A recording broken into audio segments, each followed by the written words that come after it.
Salut chers amis en Jésus-Christ, bienvenue à notre méditation pour mercredi de la première semaine du carême.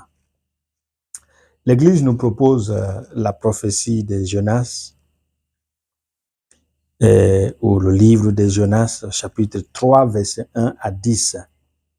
Et la partie où Jonas avait maintenant décidé d'aller prêcher la parole de Dieu aux gens de Ninive et leur conversion par une proclamation de jeûne et d'abstinence que le roi avait déclaré.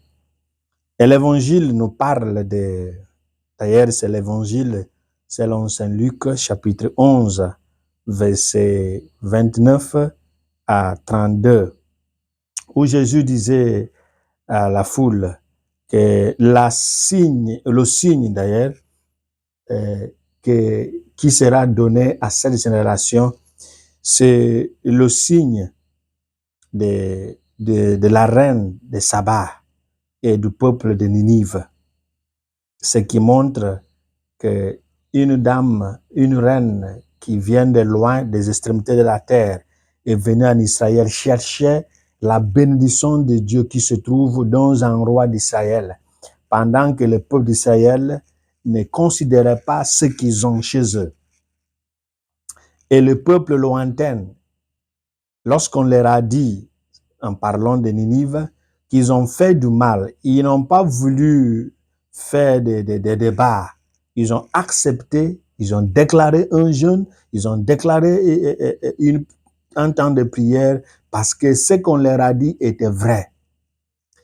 Mais Jésus était face à son peuple qui n'acceptait pas et qui d'ailleurs l'accusait d'avoir utilisé la force de Belzéboul, le chef des démons, pour guérir un possédé, parce que c'est la base de cette lecture. Qu'est-ce qu'il faut retenir ici?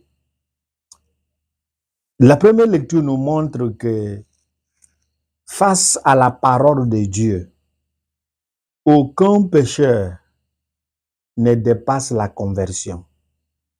Si vous l'histoire du peuple Ninive, c'est la ville capitale de la Syrie, présentement qui est l'Irak. Et cette ville est Mossoul. Mossoul, une des grandes villes en Irak présentement. Ninive était connue par sa méchanceté, sa violence, son arrogance. Et lorsqu'on parle de la méchanceté, lorsqu'ils vont en guerre, ils détruisent les enfants, les femmes enceintes, les vieillards, les petits et les grands, sans miséricorde.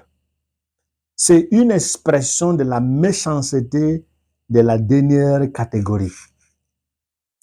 C'est un choix bien fait. Dieu a envoyé son messager, Jonas, qui avait refusé à cause de la méchanceté contre Israël. Mais Dieu voulait lui montrer que tout le monde m'appartient, mais Israël est mon fils premier-né. Vous avez ce privilège d'avoir la parole chez vous, d'avoir la loi chez vous. Mais ce peuple n'avait pas. C'est pourquoi je t'envoie d'aller le parler. Pour dire que ce qui fait la différence entre vous et les gens là, c'est le fait d'avoir la parole de la vie. Le livre l'a entendu. Ils n'ont pas voulu faire des débats. Ils ont accepté. Ils se sont convertis. Pour nous dire que face à la parole qui perce le cœur, aucun péché n'est plus que Dieu. Donc, on ne peut pas dire qu'un être humain ne peut jamais se convertir. Est-ce que la vraie parole lui a été adressée? Est-ce qu'il y a la parole adressée avec amour, avec insistance? C'est l'exemple d'aujourd'hui. Voyez la distance. Voyez l'envoi. Un étranger est venu annoncer. Les peuples n'ont pas demandé d'où viens-tu. Ils ont accepté. Ce qui les intéressait, c'est le contenu du message, pas qui apporte le message. C'est le contraire de l'évangile. Les gens ont refusé le message, ont refusé même les signes, les prodiges de Jésus à cause du messager Jésus lui-même.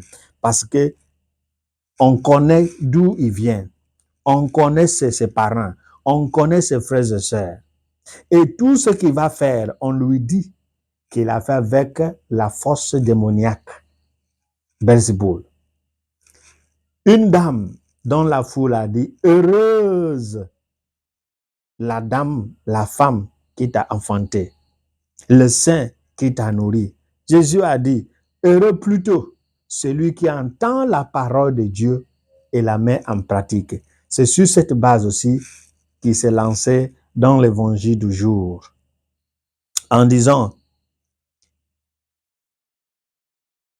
cette génération est une génération mauvaise, elle cherche un signe. Mais en fait de signe, il ne lui sera donné que le signe de Jonas. Qu'est-ce que cela vous dit? Jonas a prêché, les gens de Ninive ont accepté. Celui qui est plus que Jonas est là.